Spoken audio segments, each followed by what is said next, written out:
What's up, everybody? We're going to do some comments here, no particular order, though the same subjects do keep tend to keep coming up, so I'm going to do my best to tie those together. But it is kind of hard to do. It's like one of those memory card games. You try to remember where what was. It's kind of like that with 500 different cards. And, this is a sensitive topic. Some people really enjoy my videos on this, and some swear I'm the spawn of Satan. J-Bo Walker, thanks, brother. You've been completely whipping A since the storm hit. Been with you the whole way, of course. You removing yourself from the Matrix was a blessing, in my honest opinion. Thanks, brother. Mike Balkansky, woe to those that call evil good. That's one that's going to come up several times here because that's what I see a lot when reading the OT is we're calling evil good. These demons don't inhale their smoke, they inhale their souls. Okay, let me see if I can find the other matching comment here. Ted Blackburn, where does it say that these gods eat smoke? I know they love the smell and it gives them a drug-like effect, but for sustenance, never read that or heard it. Please show proof or do a video. First off, if we're going by the Bible, it says that Yahweh, it's a pleasing aroma. And that's about as far as it goes in there. Now, what I was going by and what I stated very clearly in that video was the story of Atrahasis, which is basically the same story as Noah or Utnapishtim or Deucalion, depending on which ancient culture you're going by. This was the guy that survived the flood in a boat. So I listed the source and then I played this clip, but let's go over it again. In the wake of the deluge, the gods and goddesses started to regret their decision when it became clear that no one was left to prepare their offerings and libations in the temples. This leads to the gods going hungry and risking starvation. The gods begin to mourn the loss of humanity, but are interrupted when Atrahasis docks his boat on dry land once again and prepares a burnt offering. The scent reaches up to heaven and the gods draw near. So I actually get comments like this all of the time saying, explain yourself, show your sources. When in the video that you were watching that this comment came from, I explained that it came from the story of Atrahasis very clearly, and I played the clip that I just read to you. Then I made the logical conclusion that, hey, the story of Atrahasis sounds exactly like the story of Noah.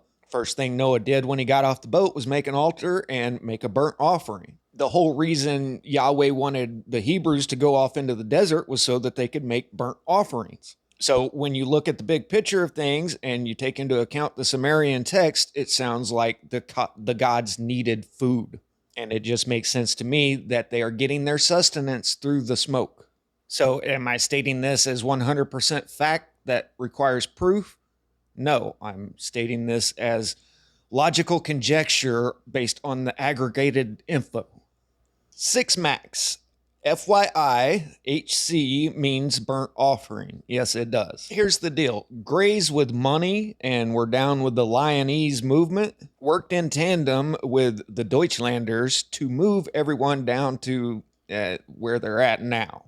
They even struck coins to commemorate this event, and hopefully if I spin this around fast enough that I won't get flagged here. And they were more than willing to offer up the poor or the ones that weren't down with the cause. But even with that, facts is facts. They won't give me an exact percentage on how many Greys were here. I know for a fact Ravensbrück women's camp was only 15% Grey, but even the most famous one here up until 42 was a relatively small number of them. But they were more than willing to offer up as many of their own as necessary to complete their ends here. But even with that, there never was a wholesale roundup, and these were political prisoners, comrades who had been involved in revolutionary actions. And just imagine what would happen if you went and emptied San Joaquin prison right now and then let them control the narrative. How many of them do you think would say that they were righteously incarcerated? Razhouse. LOL, they gave me a Scientology ad on this video. May Zog be with you. Actually, I had another comment about ads. And just so everybody knows, this is my perspective on things here, okay? So if you want to point to your comment, feel free to. It's hard to keep up with all this, guys. You know how it's easier to remember people's faces rather than names? Well, multiply that times 500. Okay, here we go. 10 ads for a 21-minute video. Effing incredible. That's Divining Rod. It's been about 3 years since I had control over when ads play. Used to, if I put an ad in, then it played for everybody at that specific moment. And I went with the general rule of thumb, 7 minutes of video per ad. Now all I can do is put ads in there, and it's up to the algo who sees what. It's different for everybody. Like the bottom comment there, only 2 for me, Justin Booley. And whenever I test it out myself, it's usually 1 or 2 ads for a 20-minute video. So sorry about that, but they have taken that away from the creator's control. And same with comments. I've been getting a lot of comments lately about them disappearing. Guys, they erase half of my comments on my own channel. And as of right now, I can't even remember the last comment that I intentionally deleted. All I can say is I hope they are forced to change after January 20th. We'll see. Grady Johnson, more comments disappearing, but he says Jesus is the same God as the OT, and the Canaanite tribes that were wiped out were not technically human. Okay, that is not biblical, for one.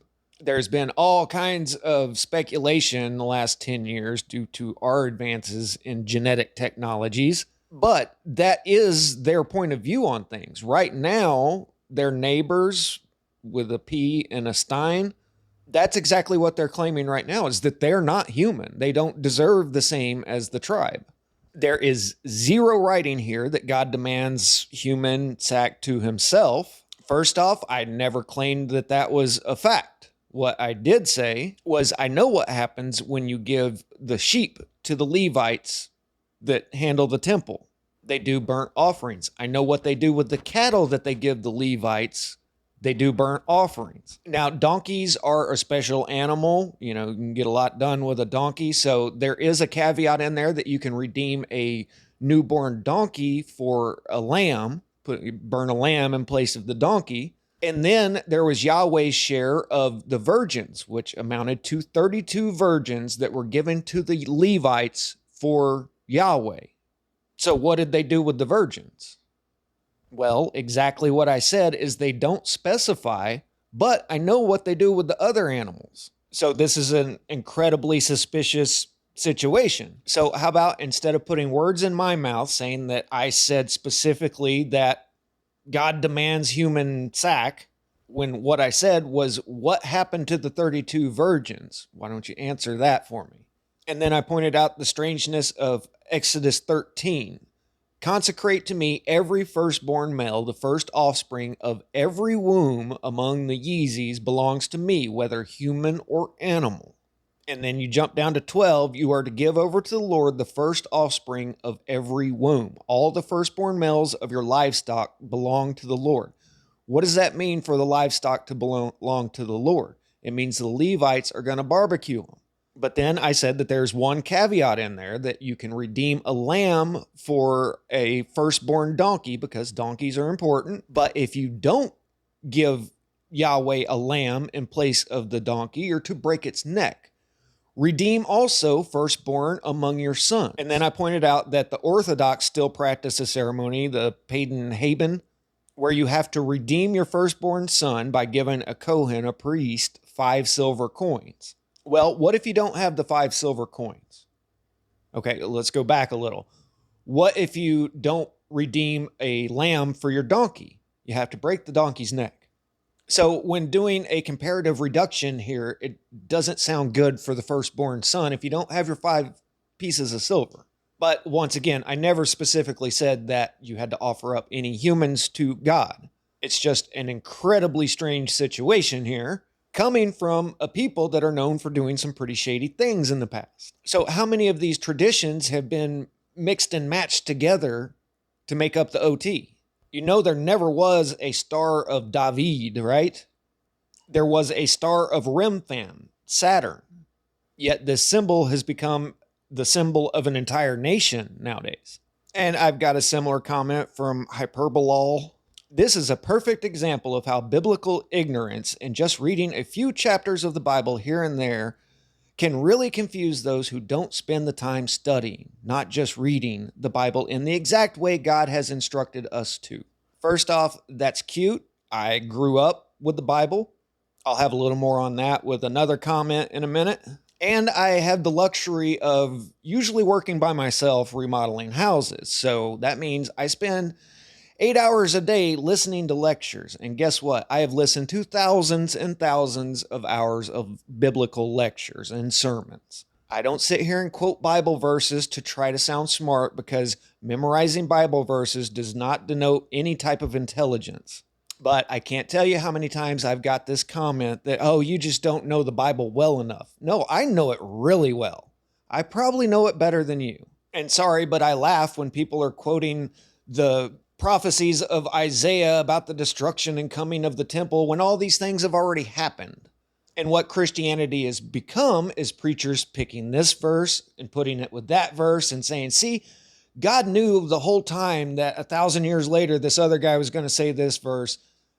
No, that's the exact line of thinking that makes Jacob out to be a good guy.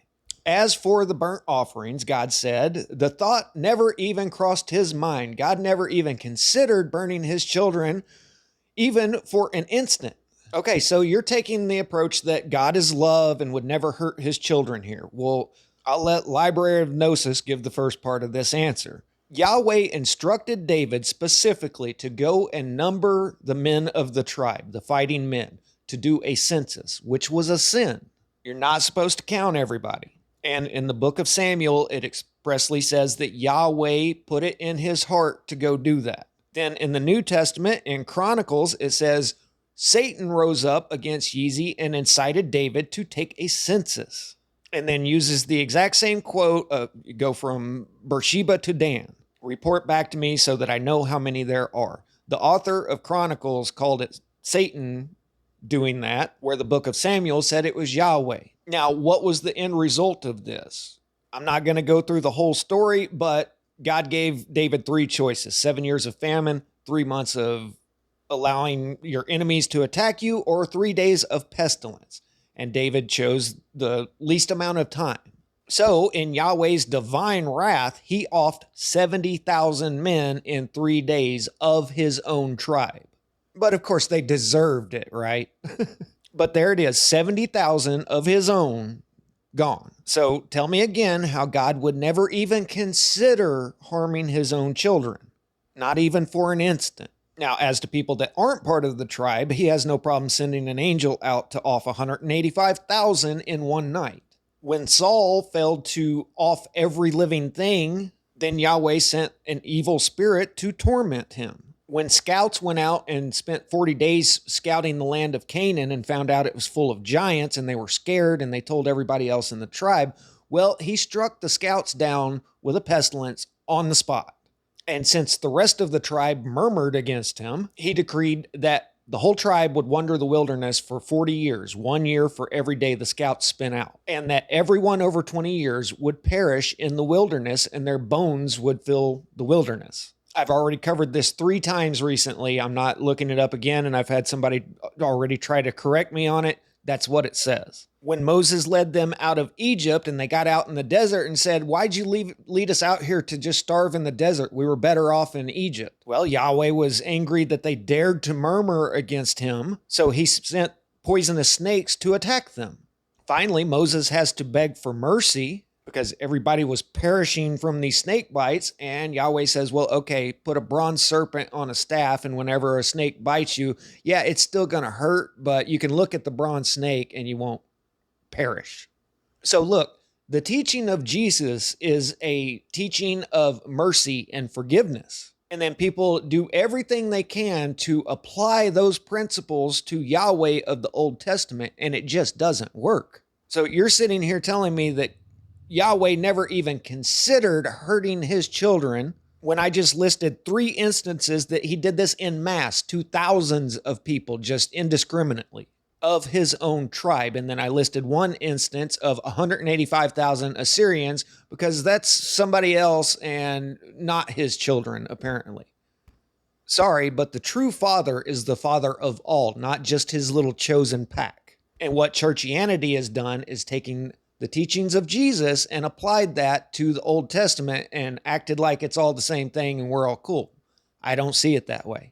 And then you continue, as for a man being made in our image, again, biblical ignorance. You're telling me I'm ignorant of the Bible. And then you follow up with, we all have an angelic spirit body in heaven awaiting the return of our souls when we die here on earth.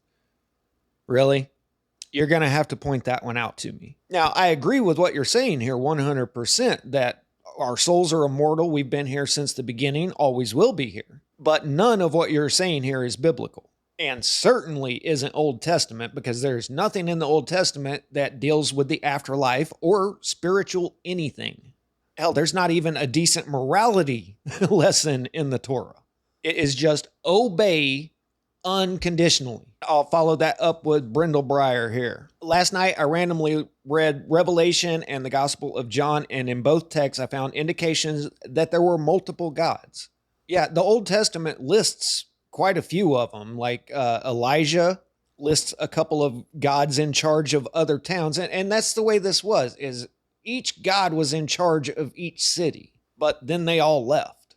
And so Elijah challenges these other priests to make a pile and, put an offering on there and have their God rain down fire to set it on fire, and it doesn't work. And then Elijah soaks his pile of wood with water 4 times or something and calls on Yahweh, and Yahweh does rain down fire from heaven. So now everybody believes that Yahweh is the one true God, and the 400 prophets of the other God, Elijah has them rounded up down at the river and offed. And that's really the only morality of the Old Testament, is that either you're with Yahweh or you're going to get offed. But then the Lord regretted making Saul king, means the Lord, Yahweh, makes oopsies. Yes. You can't say that Yahweh is omnipotent, because if he was, he would know that Saul was going to betray him and not off every little thing. That was his only sin, was he didn't off everybody. So Yahweh sent an evil spirit to torment him. Then he continues that the Gospel of John says that Jesus knows everything that everybody is going to do before they do it. Jesus says repeatedly that his authority is from the Father, which means Jesus' Father is not the same Lord who regretted making Saul king. Also, in the Garden of Eden, when God comes out and asks Adam, "Where are you?" Well, an omnipotent God would know where he is. Was that just a rhetorical question? And, just for the record, I can believe in the divinity of Jesus and that what has been written was written by men. The Gospel of John was written by a man, not Jesus. And it was long after Jesus' crucifixion. Weirdest Jacob, Static, I love your videos. I agree that Yahweh is Satan. Again, in the last video, what I was trying to portray was that I don't think he's Satan. I think that's an oversimplifying of the facts, because if you ask most preachers, who's Asmodeus? Satan. Who's Lucifer? Satan. Who's Moloch? Satan. It's just become this catch-all. What I personally think is there were gods. Some of them were somewhat good. Some of them were bad. Just like human beings. Some are good, some bad. But aside from that, this understanding has made the Bible make so much more sense than it did before during my entire childhood as a devout Christian. So I've mentioned this before about my personal story, and I know a lot of people that have been through this. You grow up, you're learning that Jesus loves you, everything's good, and then they start getting into the Old Testament, and you're like, whoa, wait, what? He sent snakes to bite everybody because they were hungry in the desert? Even Jesus addressed that one. Luke 11:11, which of you fathers, if your son asks for a fish, will you give him a snake instead? He's referring to the incident where they're wandering in the desert, hungry, and Yahweh gets mad and sends snakes to bite them instead of feeding them. So even Jesus is mocking this about the Old Testament Yahweh. So between this and John 8:44, it seems pretty clear to me. You belong to your father, the devil, and you want to carry out your father's desires. He was a red rummer from the beginning, not holding to the truth, for there is no truth in him. When he lies, he speaks his native language, for he is a liar and the father of lies. Now, I guess you could claim that I'm cherry picking here, but those are two very clear rebukes of Yahweh in the Old Testament. He was speaking to the Yahwehdians of the time, the Greys, Pharisees, and Sadducees. But I want to clarify something here. He says, you belong to your father, comma, the devil, comma, and you want to carry out. So I don't think he means that as a proper noun, as your father is Satan. He's using the term the devil as a descriptor, an adjective. Of course, that's just my interpretation of the text, but that's all of this is people's interpretations of this text. But back to Jacob here. It's made me love Jesus and the Father more than ever. Good. Because what I'm trying to say here is take the good teachings of Jesus and throw away the bad teachings of the Old Testament, and you've got a much better thing here. I mean, is it the worst thing to find out that the true Father, the true Creator, isn't a vengeful red rummer who would incite David to intentionally go against his own personal laws and then punish him by offing 70,000 of the tribe? Isn't it much better to know that when Jesus says, love the Father with all your heart and love your neighbor, and on all of these the law hangs? I mean, this is how literally they take the law. It says, and you shall love the Lord your God with all your heart and all your soul and with all your means. And these words which I command you this day shall be upon your heart. I'm going to skip a line here, and then number 8, and you shall bind them for a sign upon your hand, and they shall be for ornaments between your eyes. Now, here's how literally they take that. This is where they're intermixing traditions once again, because they use the black box, the black cube of Saturn, and they literally strap this to their arm and to their forehead. And inside these black cubes of Saturn are these Torah verses. And for that matter, in the law of Moses, there are 613 mitzvahs that you are supposed to abide by. So if we're supposed to be following Yahweh's law, then why do we just use the 10 commandments and forget about the other 613 here, which that's convoluted as well, because while there's supposed to be 613 of these commandments, there's no list of these anywhere. And in addition to the laws that come directly from the Torah, Hakla includes laws that were enacted by the rabbis. And go figure, they don't all agree on what's a law and what's not. But here's a few examples. Love others of the tribe, love others that convert to the tribe, not to hate fellow tribe members, everybody else it's okay, and all of these not to embarrass, oppress, or gossip. That's all to other tribe members. People outside the tribe, it's fine. Why? Because they're idolaters. And if I could get away with showing you, I would, but there's all kinds of videos out there of them saying, oh, Christians, yeah, they're idolaters and they deserve to be offed. So they are instructed to burn a city that has turned to idolatry, not to rebuild it as a city, not to derive benefit from it, unless there's a little bit of gold in there that got melted in the walls. Am I right? You know, Wall of Jericho and all that. I'm pretty sure that was Jericho, right? Where the gold melted and seeped down in between the cracks in the walls and they pried the whole city apart to get all the gold. I may have the wrong city there, but that's a true story. At least as true as any of this gets. Not to save the missionary. So in the Babylonian Holy Book, it says if a Christian is down in the well and you happen to need a ladder for something, then it's okay to pull the ladder out, leaving the Christian down in the well, and use it as long as you like, even if it means that he perishes down in the well. Same book also has court etiquette. You are never to say anything in the defense of someone that is not a tribe member. And it's just full of all kinds of fun stuff like that. But it's really clear. Yahweh is the God of his tribe, and all outsiders are not welcome. Okay, I think that's enough damage for one video. Kevin Albertson, it's clear what your channel is. Off the deep end. Well, I did kind of try to warn you with a name like Static in the Attic. What you see is what you get. Don't rip Fuller. Hi, Ruckus Wolf Static. That's funny because Lynn Mitzi comments every single video, hi, Static Wolf Ruckus. When you make the exact same comment every video, then I do learn your name. And just a reminder, this is what it looks like from my end. It's hundreds and hundreds of comments, and it is hard to keep up with everybody, guys. Just imagine walking through the grocery store right now, asking everyone's name, and then sitting out in the parking lot and remembering their name when they came outside. That's what this is like. Only I don't have the advantage of seeing their faces. And somebody asked how Ruckus was doing. He's doing fine, thank you. He's sitting here being a really good boy, waiting patiently for his walk this morning. And since he's being such a good boy, we'll go for a good long one. I'll catch you guys on the next one. Static out.